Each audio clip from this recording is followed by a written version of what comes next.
இயேசு கிறிஸ்து வந்து பிறந்த பிறகு நான் செய்யக்கூடிய அற்புதங்களை காட்டிலும் மனிதர்கள் செய்வார்கள் என்கின்ற அந்த வரங்கள் பெற்றவராக அதை மனிதனுக்கு கொடுத்தது மாத்திரமல்ல, அவருடைய கட்டளைகள் கற்பனைகள் எல்லாம் மனிதர்களுக்கு கொடுக்கப்பட்டு தீர்ந்து சுயாதீன பிரமாணம் என்பதை இயேசு கிறிஸ்துவின் மூலம் கொடுக்கப்பட்டு இந்த ரட்சிப்பை பெற்றவர்களாக, அந்த ரட்சிப்பின் மூலம் மனிதன் தவறுகளை பற்றி சிந்திக்கவே கூடாது என்கின்ற நிலையிலே மனிதன் தானே அவன் மனதிலே தோன்றுகிறது எது பாவம் எது சரி என்பது அவனுக்கு தெரியும்படியாக மனிதர் கையிலே கொடுத்து விட்டு வாழ்க்கையை, ஆனால் திரும்ப ஒரு நாள் வருவேன், வருகிற நேரம் அது யாருக்கும் அறிவிக்கப்படாது, யாருக்கும் தெரியாது. அது அந்த நேரத்திலே வருவேன், வரும்பொழுது மரித்தோர்களும் உயிர் தெழுவார்கள், உயிரோடு இருப்பவர்களும்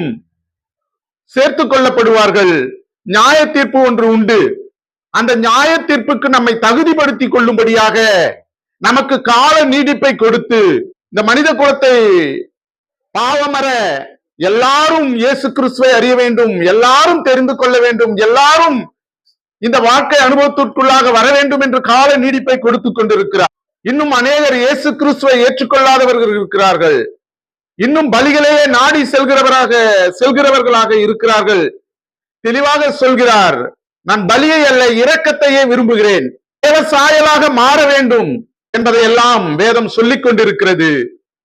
இதற்கு மாறாக கேள்வி கேட்பவர்கள் அநேகர் இருக்கிறார்கள்.